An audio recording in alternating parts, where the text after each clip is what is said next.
Bonjour et bienvenue. Dans cette vidéo portant sur le livre Les Travaux et les Jours d'Hésiode, je vais essayer de vous en faire un bref résumé en 14 diapositives. Hésiode est l'un des plus anciens auteurs grecs connus. Il est l'auteur de plusieurs textes, dont la Théogonie, qui est sans doute le plus connu d'entre eux. Il est souvent comparé à Homère, son contemporain, qui est l'auteur de l'Iliade et de l'Odyssée. Une légende, dont l'historicité peut être discutée, raconte que les deux auteurs ont été confrontés dans un concours de poésie et que c'est Hésiode qui l'aurait emporté parce qu'il avait choisi de faire l'éloge de la paix plutôt que celui de la guerre. À la différence d'Homère, invariablement identifié comme poète, Hésiode est parfois considéré comme un précurseur de la philosophie. Nous discuterons dans cette vidéo de la pertinence de ce rapprochement d'Hésiode avec les philosophes. Le texte qui nous servira de support est intitulé « Les Travaux et les Jours ». Il a été écrit alors que le frère d'Hésiode, Persès, lui a intenté un procès sans doute lié à l'héritage de leur père, dans lequel Persès se sent lésé. Il peut se décomposer en deux parties de tailles égales. La première constitue une leçon de morale, dont la portée est assez générale, puisque seuls quelques passages sont adressés directement à Persès, tandis que la seconde partie est une leçon d'agronomie détaillant différents travaux des champs et les jours où ceux-ci doivent être effectués. Elle a ainsi inspiré le titre de l'œuvre, et elle visait sans doute à expliquer à Persès comment travailler efficacement pour rentabiliser le bien qu'il avait reçu en héritage. Hésiode est-il un philosophe?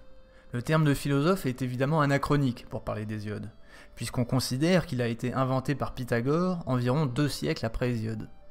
Mais si l'on définit quelques propriétés que l'on considère caractéristiques du philosophe, peut-on les retrouver chez Hésiode? Voici, en guise d'introduction, quelques éléments issus exceptionnellement de la Théogonie et non des Travaux et des Jours, qui vont dans le sens d'une réponse affirmative. Première citation, où ce sont les muses de l'Olympe qui s'adressent à Hésiode. « Nous savons compter des mensonges, tout pareils aux réalités, mais nous savons aussi, lorsque nous le voulons, proclamer des vérités. » Si l'on admet que la recherche de la vérité est une caractéristique essentielle du philosophe, il y a dans cette façon de revendiquer la véracité de ses propos l'expression d'une pensée de type philosophique. Autre extrait.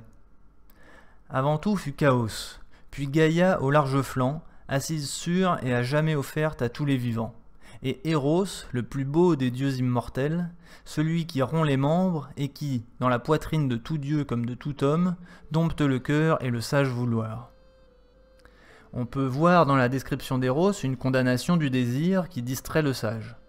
Même si ce n'est pas le cœur de son propos, on peut deviner ici une valorisation de la vie ascétique qui n'est pas caractéristique de toutes les philosophies, mais qui se trouve indubitablement chez les stoïciens.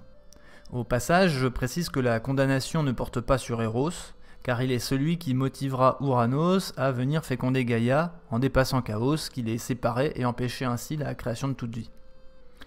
Enfin, dans les abris où nichent les essaims, les abeilles nourrissent les frelons que partout suivent œuvre de mal.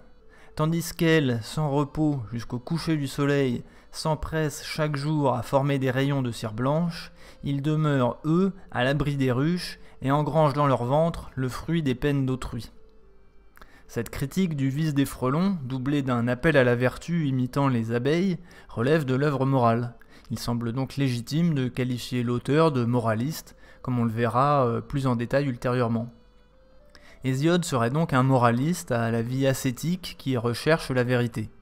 J'imagine que les épicuriens vont désapprouver les paroles qui vont suivre, mais je trouve personnellement que cette description correspond assez bien à ce que doit être un authentique philosophe.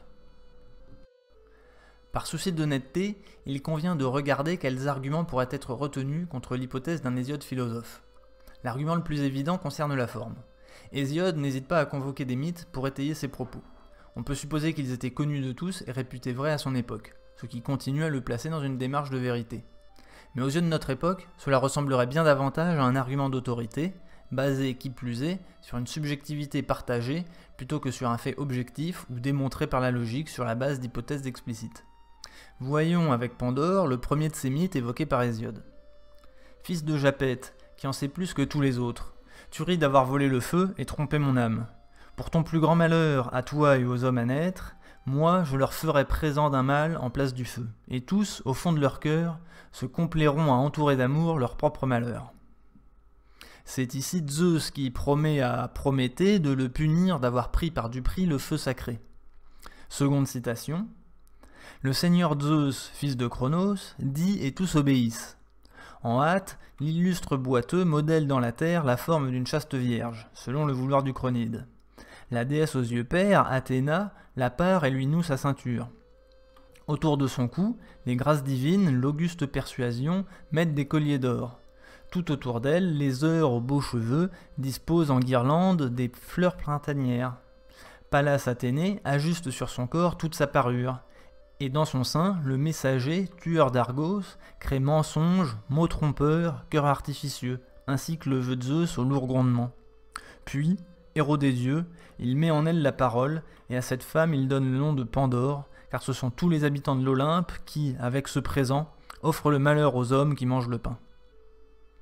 Ici, c'est la création de Pandore par les dieux qui est décrite, et on remarque que lui sont données des vertus esthétiques qui rendent agréables à la vue des vices qui ont tous en commun de s'opposer à la vérité, mensonges, mots trompeurs, cœurs artificieux.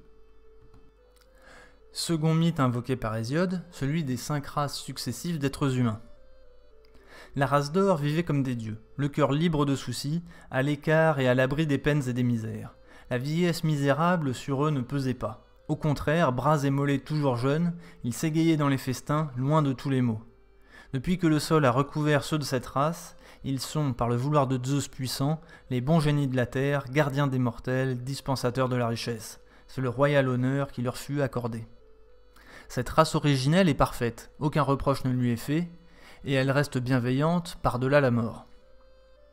La race d'argent refusait d'offrir un culte aux immortels ou de sacrifier aux saints autels des bienheureux, selon la loi des hommes qui se sont donné des demeures. Ici, la race d'argent se montre impie, elle est négligente vis-à-vis des cultes caractéristiques des peuples sédentaires, mais ne semble pas transgresser activement la volonté des dieux. La race de bronze ne mangeait pas le pain. Leur cœur était comme l'acier rigide, ils terrifiaient. La race de bronze, au contraire, semble être capable du pire. Plus juste et plus brave, race divine des héros que l'on nomme demi-dieux, ceux-là périrent dans la dure guerre et dans la mêlée douloureuse, les uns devant les murs de Thèbes aux 7 portes, sur le sol cadméen, en combattant pour les troupeaux d'Oedipe, les autres au-delà de l'abîme marin, à Troie.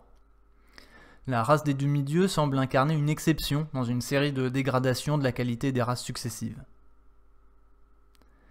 La race du fer ne cessera ni le jour de souffrir fatigues et misères, ni la nuit d'être consumée par les dures angoisses que leur enverront les dieux. Du moins trouveront-ils encore quelques biens mêlés à leurs maux. Cette race du fer représente l'époque d'Hésiode, et elle est, comme les autres avant elle, promise à une disparition apocalyptique. Dans cette succession de races humaines, on remarque un affaiblissement des valeurs morales qui s'accompagne d'une dégradation de la qualité de vie, qui va de la race d'or qui obéit aux dieux et mène une vie paradisiaque, à la race de fer dont on ne parle même plus de l'éventuelle piété, et qui mène une vie de souffrance et de peine. Cette succession fait un lien entre obéissance aux dieux et qualité de vie, la piété semblant faire office de cause de l'abondance et du bien-être. On peut tout de même noter que cette piété et l'abondance qu'elle permet ne sont pas individuelles mais collectives. On a vu dès l'introduction que l'œuvre d'Hésiode était teintée de moralisme, et on voit avec le mythe des races humaines comment il incite l'homme à respecter la morale.